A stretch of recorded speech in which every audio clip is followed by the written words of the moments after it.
Thank you very much. At first, of course, Judith Sedgeman, for being here tonight for the Three Pioneers webinar. Wow. It's amazing how we find these people and they are so available to us, helping us understand how this moved you, how you uh, approach this, how you apply this in the real world. And I think these webinars are really, really helpful. Judith Sedgeman has a very long experience in the principles. Been around a while. Absolutely. She's done a lot of scientific work, a lot of teaching work, both in universities and in other kinds of environments. She is still very active in writing reports and cases on this stuff. And we are so glad to have you here tonight. Well, thank you very much. And I'm delighted to be here. And as I always say, when you live as long as I have, you've done a lot, unless you've been lying around in bed. But I said I've been involved in this work for almost 40 years now. So I've been around long enough to have done a lot of different things with it. And I did quite a few things in my life before that, because I didn't come across this when I was really young. I was in my early 40s. So, and I just turned 80. So hopefully I'll keep going. We'll see. Every day is a good day. And I'm very happy to be here talking with you. I'd like to ask you before I start, if anyone has come to this group with a question or a thing that they really want me to talk about, so that I'm sure to cover that, because I can get going and then the time is up and we haven't gotten to it. So did anyone have something in mind thinking, oh, we're doing group tonight, I hope somebody talks about A, B, or C? No? I can talk about whatever I want? Okay. Absolutely. There is one subject I'm very interested in right now, which is autism. I know this belongs, as Bill Pettit says, this belongs in the neurodiversity area. Right. But the problem is the autists don't agree. The thing with autism is that it's just a different use of thought. To be sort of like, if it wasn't that it's bothers people when people use their thinking differently, it would be more or less like, oh, this person's got blue eyes and this person has green eyes. And because it is, I think a lot of people treat neurodiversity as a problem.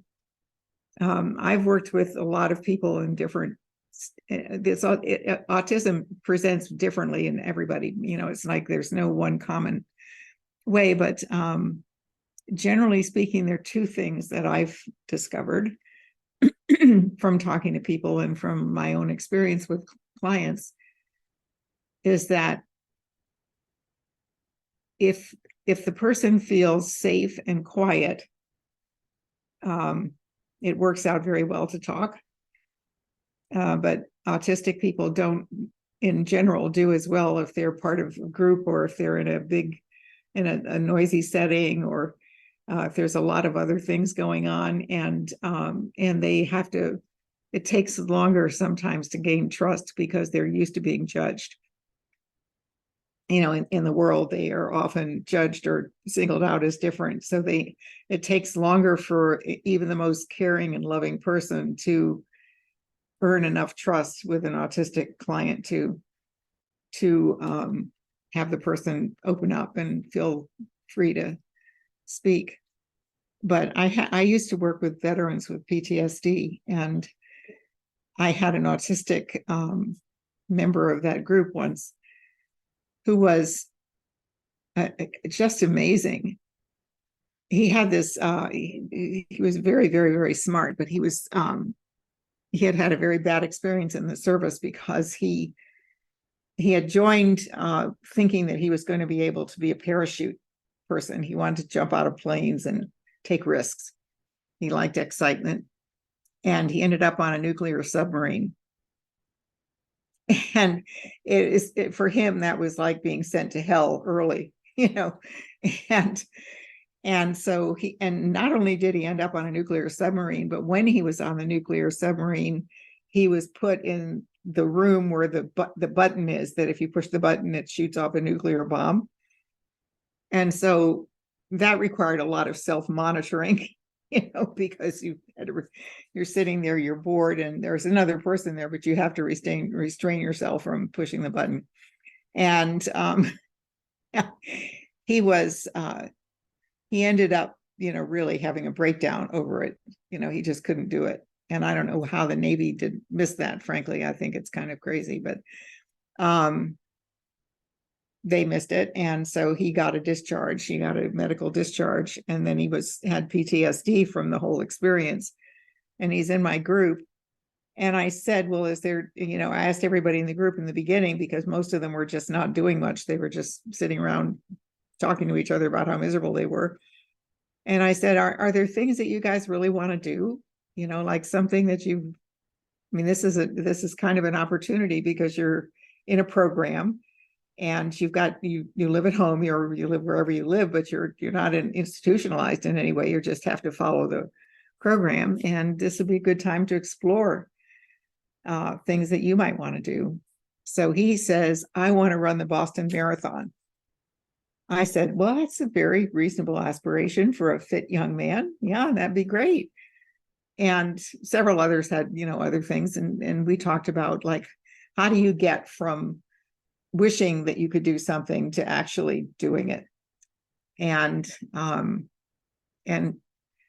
it was very interesting to me that for all of them who had been in service, most of them had been in Iraq or Afghanistan, that they were so used to being told what to do when they did something big, that they just were lost. They were lost in, I don't know, we don't have a commanding officer, so we kind of named Mind the commanding officer, and explained how your mind works, and then you get ideas about what to do. And then as soon as you see them, unless you get frightened, you do them, you can start towards doing them. Well, anyway, this particular the first thing he did is I had a pile of Sid's books that I kept, on a table. If anybody wanted to borrow them or take them, they could. And he took all the books, all 6 of them. I had more than one copy, but he took one of each of the 6 books. And the next week, when he came back to group, he had read them all. Not only read them all, but he could recite them. It was astonishing. However, he didn't know what they said. He was able to memorize the words, but he missed the music. So it was very interesting, because I said, well, that was amazing that you can do that. And I think it's a beautiful thing that you put that much effort into these books, but what did they mean to you? And he said, well, I guess they mean that I can read and remember. He kind of realized that he didn't really know what they said. And so I said, pick one that appeals to you. Now you're kind of familiar with the contents of them. Is pick one that you like, and I'll go through it with you. And we'll just take it together. We'll do it together as an independent of the group. And if anybody else in the group wants to do that, they can join us when I'll come over here and do it in the center. So he was the only one that wanted to do it at that time. So we did that, and we went through Second Chance, which would make sense, for that would be their favorite.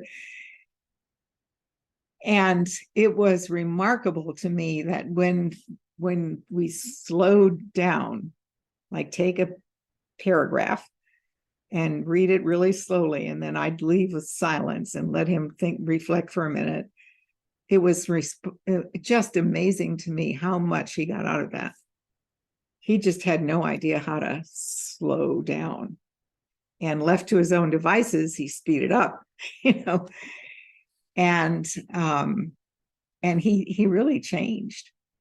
And I don't think it was so much the meaning of the book. I mean, it did mean a lot to him, but I think it was just the experience of actually seeing something for himself that was deeply important, without effort and without being judged. He could take as long as he wanted. If he wanted to be quiet for a half an hour to think about something, I would leave him alone, let him do it. And so then he moved to another city, and after he finished the program, and I hadn't seen him. And then one day I was doing another group in the same building, and I had my car parked out front, and all of a sudden he runs into the room, and he's wearing jogging clothes. And he's obviously, he moved 20 miles away, so he had to have jogged 20 miles. He's sweaty enough to have done that. And he comes bursting into the room. And I said, my goodness, I said, are you training for the Boston Marathon? He said, yes, I've been accepted. I'm going to the Boston Marathon. And I said, well, that's wonderful. And he said, I saw your car and I wanted to talk to the guys for a minute. So I said, okay. And he came in and he said, whatever she says, listen to it. He said, it really helped me. And I said, no, I'd like to reframe that and say, whatever I say, see what it means to you, and whatever you think you can do. And he said, well, yeah, that's true too. But he said, you kind of helped me to see that. And I said, well, you saw it. I've helped a lot of people that haven't seen it, to be honest. So anyway, he took off. And then after he did finish the marathon, he was so proud, and it was a wonderful thing. And he said, I asked him one time, I said, what has done the most for you in this experience in this veterans program? And he said, realizing that I'm not different from other people. I think differently. My mind works a little differently, but I'm just like everybody else. I'm making it up. And my thoughts look real to me, just like everybody else. And I think that that's the looking inside is what we miss in most interactions with clients and other people, is that we take their thinking as though it had meaning, like it's fixed in time and space, instead of realizing that you don't have to deal with an already thought because you can't do anything with it anyway. It's in the past once it's thought. So somebody comes in, like I got an email today from somebody who said, I've been working with a lot of different people and I've had anxiety, and nobody's helped me with my anxiety. And somebody suggested I talk to you. And so can you help me with my anxiety? And I said, well, I can't really help you with your anxiety because it's illusionary, but I can help you to understand why you feel anxious sometimes. and I can help you to understand how to get past that. And she said, well, will that help me with my anxiety? She said, and I realized that anxiety to her was such a big part of her life that it looked like a wall instead of a thought. I mean, the only way you feel anxious is if you have a lot of anxious thinking. And if you realize that you're just having anxious thinking, you can stop it. But you can't stop it if it's sitting out there in front of your eyes like it was a real thing, like the monster anxiety. So I told her I'd be happy to work with her. And I said, the thing I don't want to go into great detail is I don't care what you're anxious about. I don't care how long you've been anxious. Those are not, the point is in the here and now, where's it coming from? And what powers do you have to resolve it? And we'll see how that goes. But I've worked with a lot of other people with anxiety who were really surprised to learn that they were creating it. And it's very shocking to people sometimes to realize they're the thinker, and that if they get caught up in a certain type of thinking, and do it indefinitely, it gets bigger and bigger, and they forget where it started. So, and I think the same thing with people who are branded early in life with a disability or a difference or something else, as they start to see themselves as other than other people, and it magnifies the situation rather than minimizing it. And it'd be sort of like, if God forbid something happened and I was in a wheelchair, would I be a different person? No, but I would have limitations on what I could physically do, but it's not going to make me into a person that isn't an ordinary person just like everybody else. And I think sometimes we forget that. We look at circumstances and see, and fail to look deeper and see that using your mind differently is not the same as having a defect. It's just that because you have a unique mind, why should people judge you for that? It was amazing to me. I was teaching in a medical school for 13 years. I was actually on the faculty of a medical school, but I was teaching in public health, and I was teaching prevention, actually, because the principles are prevention if people learn them ahead of the fact. And resiliency and leadership was kind of a weird combination, but those are my areas. And I ended up, because of the work that I do, I got written into the plan for students that were on academic probation. Now, it's really unusual for a person in medical school to be put on academic probation because it's very hard to get into medical school. It's very competitive. They take like the top 2% of applicants, and anybody who gets in should be able to get out. I mean, it's like, it is not that they can't do the work, but they sometimes don't do the work or think they can't do the work. So as I was written into the academic probation, I realized that a lot of the students in medical school had diagnosable ADHD. And there were a couple with Asperger's, and they all wanted to be radiologists, so that's good. But ADHD, somehow they got through school, through college, and into medical school. So it's really hard to call it a learning disability. It wasn't that they couldn't learn, it's that they learn in a different way. So they made it all the way through college and all the way through high school and college because they could hear, if they heard something once, they remembered it. ADHD people are very intelligent, and their minds work very fast, but they remember things. And so they were able to, as long as they attended class, they would get through school fine. They get into medical school and they're presented with these big, thick textbooks with tiny print and lots of little pictures, and nobody covers it all in class. They go to lectures, but it doesn't cover everything you need to know. You've got to read the textbook, and that's what would frustrate them. They couldn't sit down and read a textbook. And I remember one student who came to me and said, he brought his anatomy book with him, and he said, "Look at this book. Look how big it is, and look at all these pages. How am I supposed to do this?" And I said, "Well, have you tried?" And he said, "Yes." And I said, "Well, what is it like when you try?" And I said, "For example, did you try to do some reading last night?" And he said, "Yeah, we have a test this week. I was trying to read the chapters." And I said, "So how did you go about it?" And tell me every single step, from the time you decided to start. Okay. So he said, he's telling me this innocent story. He said, "Well, I sat down with the book and I put a paper at the beginning of where I was going to read and then where I had to read to, so that I could see how much I had to read. And when I looked at it, I thought, oh, I better fix some coffee. So I got up to fix some coffee, and then I put the coffee on, and I thought, well, if I'm going to fix coffee, I might as well fix a sandwich.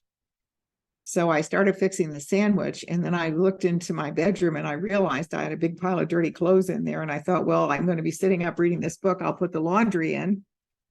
And so he put the laundry in. and then he thought he better walk his puppy. He had a puppy, to walk the puppy before he got into the reading, and then he finally had the coffee and the sandwich. And by the time he started reading, more than an hour of the time that he had allotted to read this book had already passed, and he hadn't started yet. So he thought, well, I'm going to call a friend and see how he's doing with the book. And of course, the friend had been reading and was, partially through it.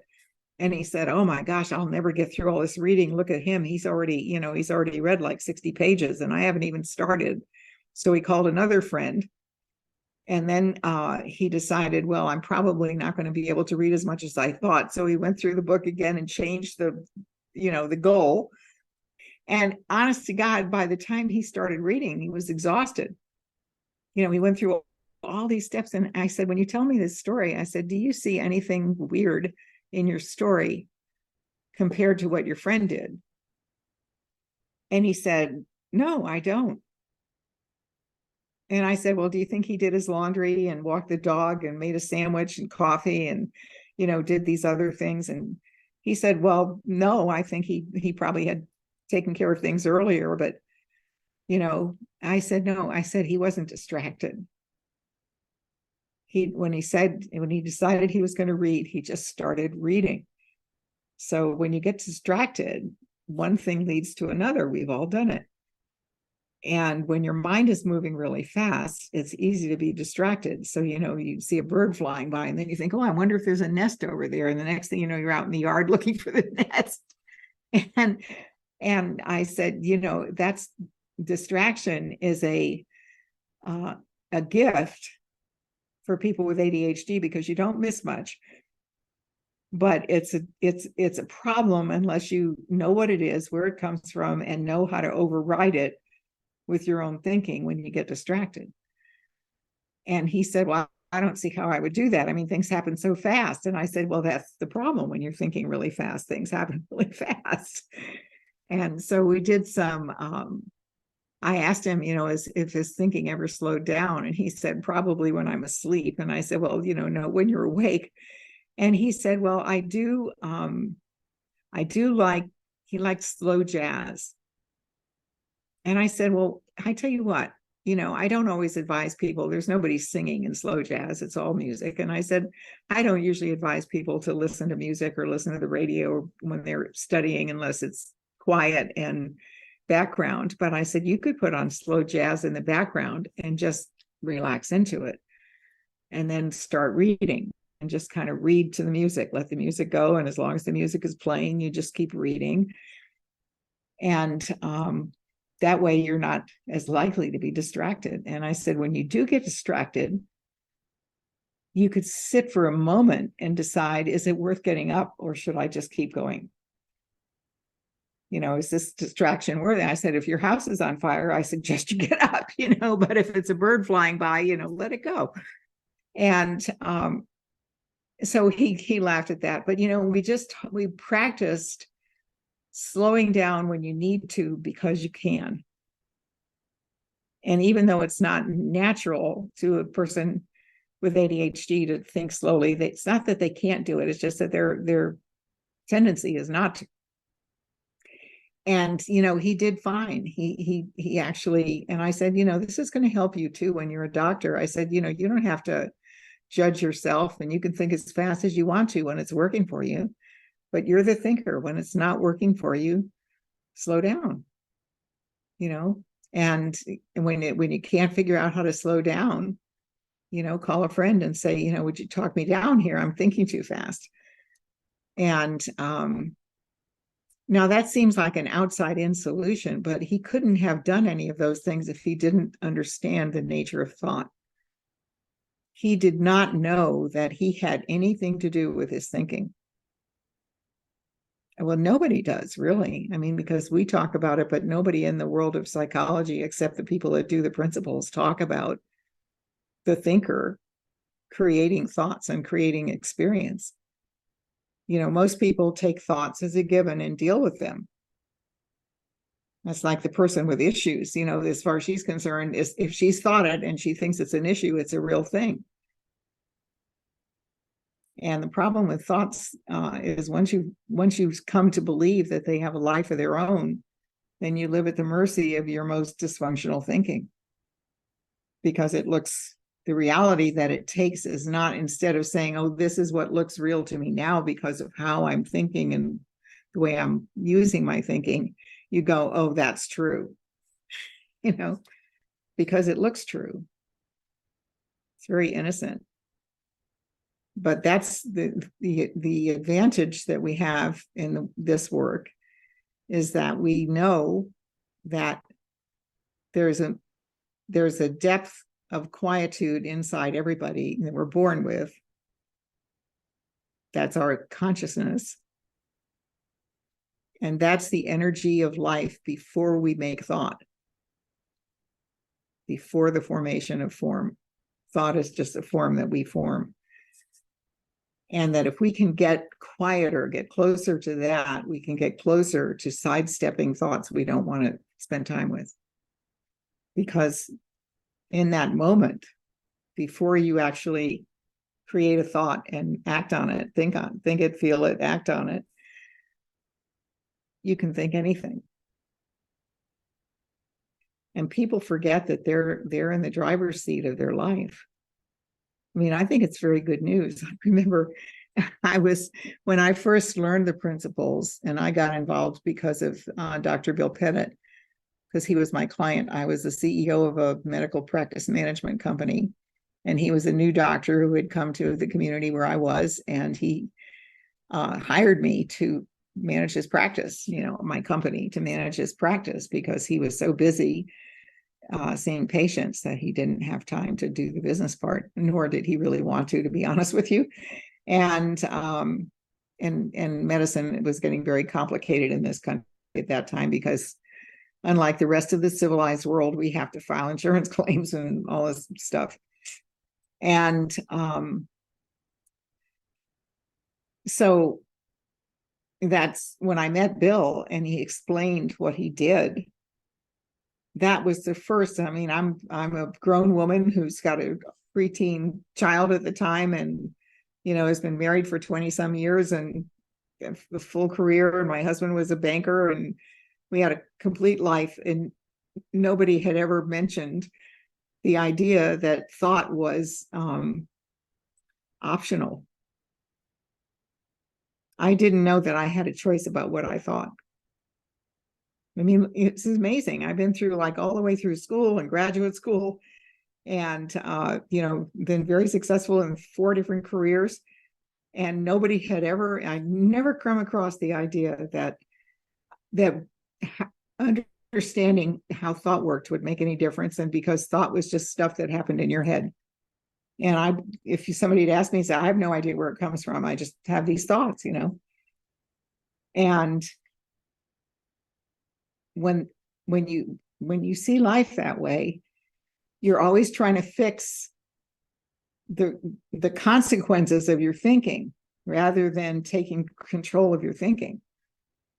So, for example, people who have a lot of angry thoughts are always dealing with, oh my God, I just yelled at that person. I really didn't need to. I'm going to have to apologize or make it right. Or, oh, I did this, oh, I did that. And that is a very, if you're doing a lot of negative stuff, it's time consuming and depressing. Kind of eats up your life. And yet people take their thinking seriously. And so, even people that are psychotic and delusional, it's still their thinking. It's just that it looks real to them and they get frightened by it. So to me, the simplicity of this is it reverses the equation, So the world thinks things happen, they force you to think a certain way, and you're screwed. Basically, we live as victims of whatever we think. And, the principles say, no, you're creating thought. And what you thought becomes real to you because consciousness brings it to life so that you can see life. And then you see life by what you thought. But your feelings let you know the quality of your thinking. Your feelings are not an outcome that you're stuck with. They're information. And as soon as you take the information and use it for your own benefit, you can change your thinking. And then your feelings change immediately. You can't feel sad if you're not thinking sad thoughts. And you can't feel angry if you're not thinking angry thoughts. The thought creates the whole flow of experience. But when you think you're angry because your neighbor just did something terrible, you have no control over anything. And I think that's why so many people in the world today feel out of control. Because there's a lot of stuff going on in the world that we have no control over. And the stuff that we can control, we can't agree on how to control it. because people see their own thinking as real, and they don't have room for new ideas. So, and there's two kinds of thinking. There's the thinking that we do and store, and that stored thought becomes our memory, which is our personal thinking. And then there's wisdom, which is in the moment and comes from a deeper place within us, which becomes stored thought once we've thought it. So a lot of us go through life trying to figure things out. Figuring out is trying to use the library of stored thought, your particular library of stored thought, to solve a new problem with old ideas. That's all it is. And you can, if you try to figure something out and you don't get an answer pretty soon, you're not going to figure it out, because you only have what you have. You're honestly, your personal thinking is all the thoughts that you have stored in your brain and nothing more. And there is no source of original thinking in the brain. Original thinking comes from before thought, from the pure energy of life that flows through us, from our consciousness into a fresh thought that occurs to us in a quiet state of mind. And if you've noticed this in life, that when you figure things out, you get more and more frustrated and agitated if you can't figure it out. It's like, I've been working on this. I used to do that in algebra class. I've been working on this problem for an hour and I can't get to the answer. I just, I get a different answer every time. I'm really frustrated. And even, common sense tells you, well, if you've been working on it for an hour and you can't get the answer, you're probably not going about it a very good way. And I remember my dad telling me, Judy, why don't you work on English or history or something for a little while and go back to the algebra and take a fresh look? And I go, no, I've got to solve this problem, because you get so frustrated and anxious that you just got to do it. You get that feeling of pressure. And, but in every case that I can think of, if I couldn't solve the problem and I finally had to go to bed, which I did because I was in 8th grade and my parents expected me to go to bed, and we didn't have cell phones back then. So I'd get up in the morning and I would think, I better take a look at that algebra problem one more time before I go to school. And I would say, oh my gosh, I missed a step. Or, oh, I didn't add these two things right. I would see it right away. Because with a free and clear mind that's open to something that you haven't seen, you get wisdom. Wisdom comes in many forms. It's not just, revelations from the sky. I mean, wisdom comes in little things, little ways that just guide you through life. But it never failed that if I slept on it and got up in the morning and looked at it again, I would see some simple mistake that I continually made over and over again, trying to solve the problem in my personal mind, because my personal mind factored in the mistake as part of what I knew. Does that make sense? Yes? No? Absolutely. I recognize so much of what you're telling. Yeah. And I'm so happy that you said, let someone with autism slow her thinking down. Yeah. Because that's where the answer lies, I think. Yeah, it does. And then in not judging, that if they just think differently. And sometimes autism takes so many different forms that you can't generalize, but in almost every case, it's just a different use of the same gifts. The principles are before we form thought. So autism is a way of thinking, which causes us to form certain thoughts. But where we have the common human thing that we share is the ability to think and see our thinking is real. That's before you have a thought. You have this energy that flows through us that can come in the form of wisdom or just pushing us to keep thinking the same old thoughts. We keep putting the same thoughts in the mix. And really the key to seeing whether you need to look for wisdom or use your personal thinking is twofold. One is if you're accustomed to living in a quiet mind, wisdom will always pull the right book from the shelf of personal thought when you need it. But a lot of people just haven't gotten to the point yet where they trust that. So they have to make a decision, can I solve this problem with what I already know, or should I go to quiet and reflect and see if I can get a new answer? But it works either way, because wisdom is always where the fresh thoughts come from. Just from a quiet mind and a peaceful feeling state. And then suddenly, I always say that wisdom is like the flute playing in a brass band.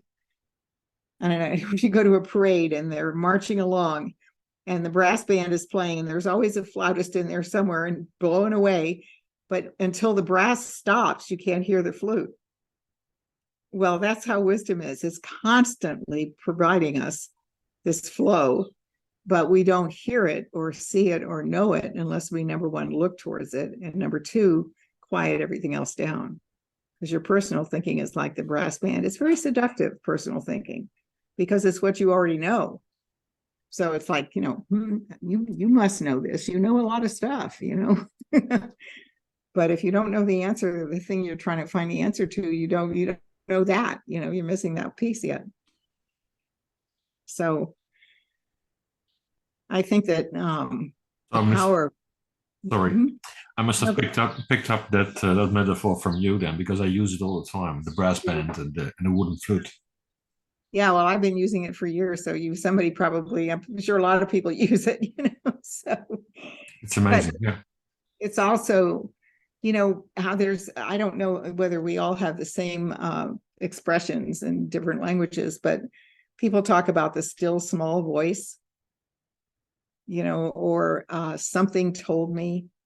A person will say after the fact, something told me I should have turned left, but I turned right because I usually go that way. And it's like, that's something is wisdom. That still small voice is wisdom. We had a very, I was watching a television program here some years ago, before this became a big thing, of children that shot people at school and were in prison for life, even though they'd been tried underage. And the person that was doing the interviewing was going around to various prisons interviewing these kids, not, within a few years after they'd first been sent to prison. And the last interview really stuck in my mind. It was when this was on TV, about a couple of years after I'd started involved in the principals. And the kid was so cute. He looked like I don't know, he just looked like a kid you'd put in a movie about mischievous kids. He was just a cute kid. And you couldn't imagine him shooting people, but he did. And the interviewer asked him how it had happened.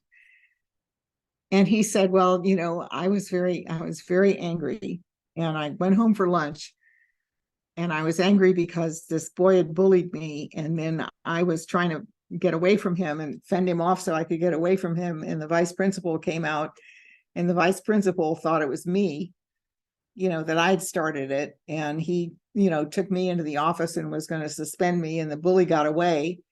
And then, my friends laughed at me when I told him I had to be suspended because the vice principal said he saw it with his own eyes, but he only saw when I was trying to get, blah, blah, blah. So he was all worked up, and he lived with his grandparents. After lunch, he had to come back to school, and he got his coat out of the closet and looked at the shelf, and his grandfather's gun was on the top shelf of the closet. And he just took the gun and put it in he lived in a northern state, put it in his parka pocket, and was going back to school, and just made up his mind he was going to shoot some kids that had made fun of him, and the assistant principal and the bully. And so he had the gun, and he's walking up the walk to school. And as he described it, he said, it's kind of a long walk up to school. And I had my hand in the pocket, and I could feel that cold gun in my pocket. And in my head, there was a voice saying, you probably shouldn't do this. It's not going to end well. Don't do it. It's not worth it. This isn't a good idea. He said, it was like there was somebody whispering in my ear. And he said, I was so angry. I said, shut up, to the voice. And I went in the school and started shooting. And now he's in prison for life. And so the interviewer said, what do you make of that? And he said, well, I sit in prison day after day after day, and I ask myself, who was that? And why didn't I listen? Well, it was his wisdom. And we can override it with our personal thinking. But it's always there. I mean, haven't you been in situations where you think about it afterwards and you say, I knew not to do that, and I did it. You know, I was in a minor traffic situation one time, and I thought, even as I was making that left turn, I thought, you don't have time to make the turn before this guy gets to the intersection and hits you. And I was, the voice was right and I was wrong. And that's wisdom. It's our guide, our inner guide that's always there for us, but our personal thinking can override it if we let it. And it's very easy to do. We do it all the time. All of us do. It's not a defect. It's just it builds into the system that we can. But when you start slowing down, generally speaking, as our thinking slows down, generally, more and more the wisdom has time to kind of come through and occur to us, and affect us. Can you all relate to that? Can you think of times when, something in the back of your mind sort of was saying one thing, but you did something else, and then afterwards you thought, I should have listened. Absolutely. Yeah, it's a very common experience. I think we all have these experiences. Yeah. I did a few stupid ones myself. Yeah, we all do. And the secret is to get in the habit of trusting a quiet mind and the wisdom that comes through it, just trusting that's your guide through life. And your personal mind is like the resource center. So once the guide points you in a certain way, your personal mind probably has a map, And that's kind of, you look at it, the personal mind always has the details to support ideas, but it doesn't have fresh ideas. It doesn't have the answers to new problems or present moment situations. I mean, I live in the city of Pittsburgh, Pennsylvania, right downtown, and it's gotten kind of hairy downtown sometimes, and in every city. So, and I walk everywhere I go because I sold my car when I lived in the city because I can't afford to park a car here. To be honest with you, I couldn't live here if I had to pay to park my car. So I decided I would live here and walk and take the bus. And but I walk a lot because there are a lot of things that I can walk to. And there's a little grocery that I can get to, and I can go this way and this way, or I can go this way and this way. So either way is going to get me there at about the same amount of effort. So I'm in the habit of going this way, going to the store, getting my groceries, coming this way, and this way, kind of making a full run. And I set out, this is just about a month ago, I set out to go to the store this way. And something came to me in my mind that said, go the other way. And my first thought was, why would I do that? I always go this way. And then I thought, wait. And I just stopped for a minute and settled down. And I had a real kind of impetus to go the other way. So I did. It doesn't make any difference, the same distance.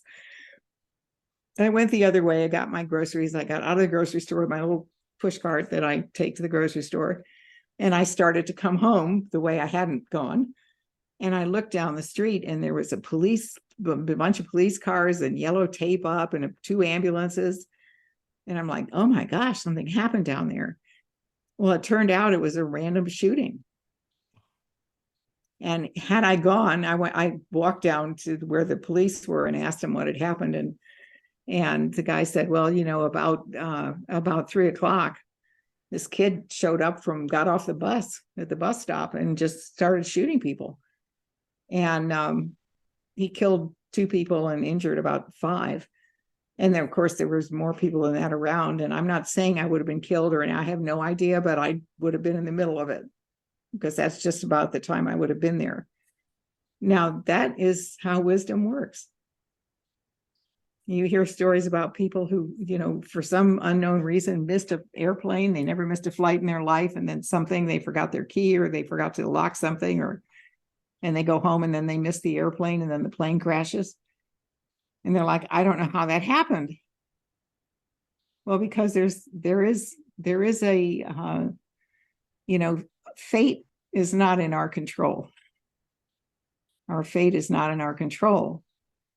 But what is in our control is even overriding our fate. If our fate is to continue to live, but we put ourselves in danger through our personal thinking, well, we've overridden it. But, somebody tried to tell us, whoever that was, the still small voice of wisdom. Mm-hmm. So finding wisdom is, to me, they're the two gifts that the principles first give people, is their power back as a thinker of their own thoughts and the creator of their own experience. And secondly, access to wisdom, which is an intelligence greater than ours, or personal intelligence, that provides new information in a constant flow of new and valuable information in the moment, if we can hear it, if we can listen to it. Yeah. Do you guys have any questions? Well, can I give you something back? What I try to do often is to show someone a flower or an animal or something, and look at that. Mm-hmm. This has been created by an intelligence which is way higher than ours. Mm-hmm. Do you really think you can think about that better? Yeah. Could you have made that up? Yeah, could you created that? You can't.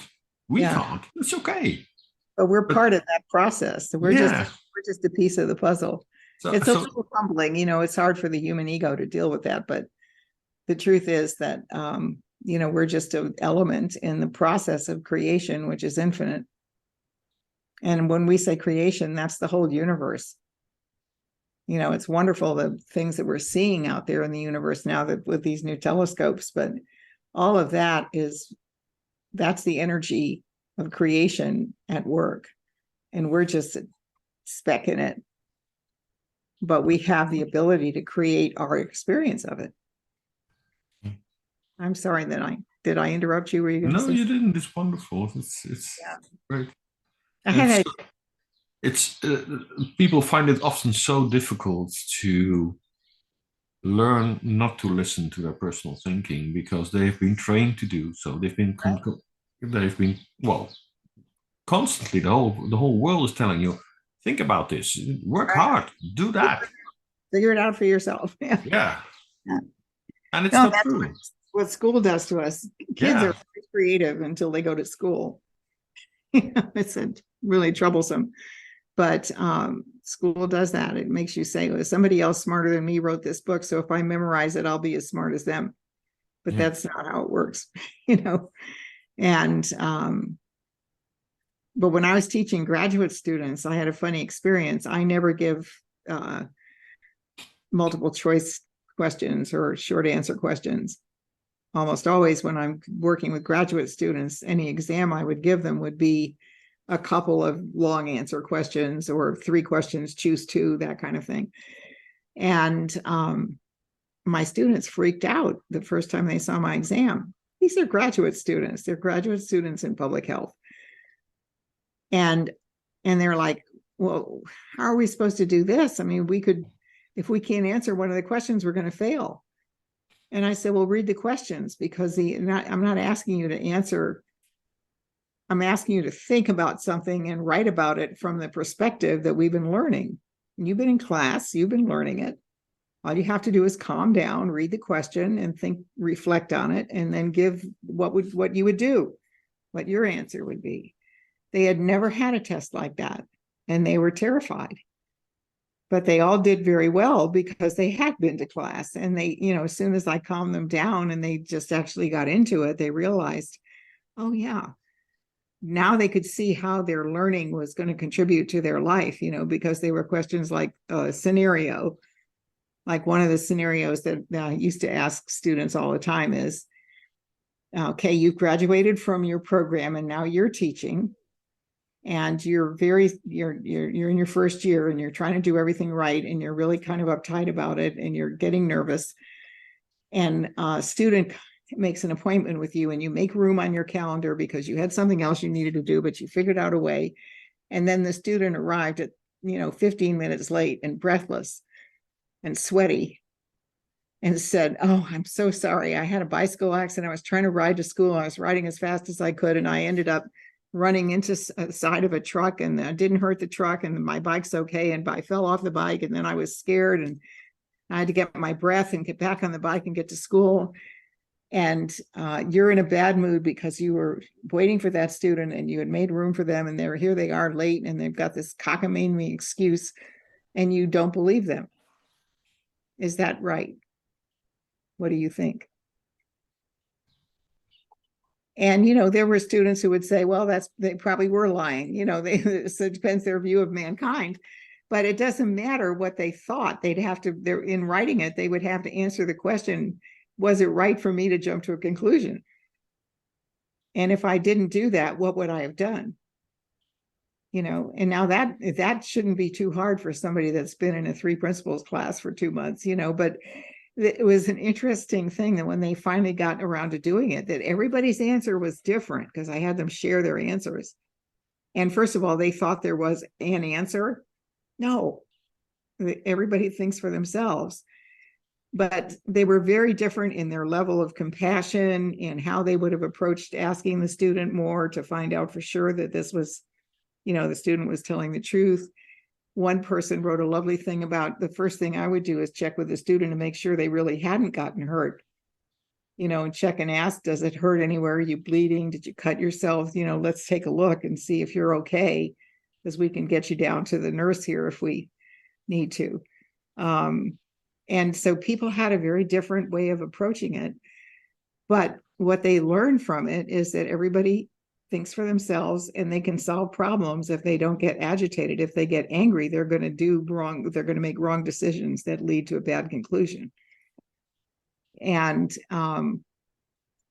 that's the kind of thing that's all we're asking people to do is please, as Sid always says, don't believe what somebody else says just because they say it.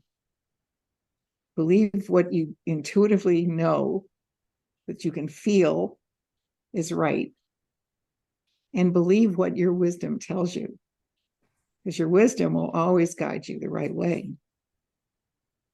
And I remember, and if you've listened to any of the Sydney Banks tapes, you know that he always says, don't listen to my words.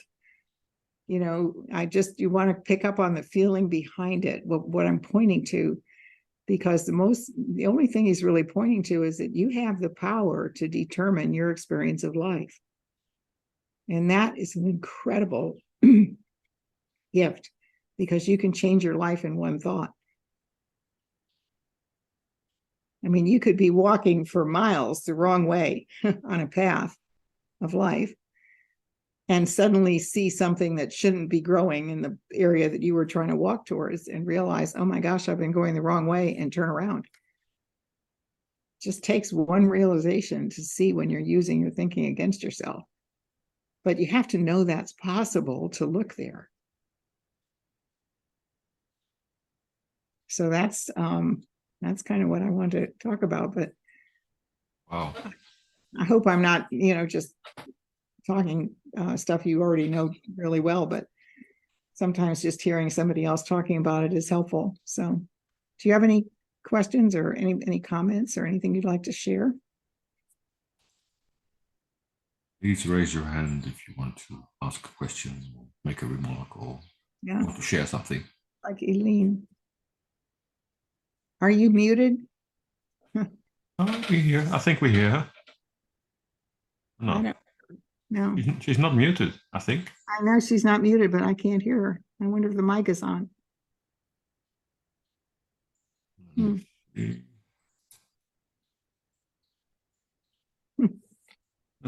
That's sad. I'm so sorry. Yeah, I don't know. I think your microphone must not be on, or your volume must be way down. Let me see if I can unmute her. No, I can't. Mm-hmm. I'm sorry. Can you put it in the chat? Is that possible for you? Let's see if we can open the chat. Yeah, we could, if she could put it in the chat, somebody else could ask a question or make a comment while we're waiting. Yeah.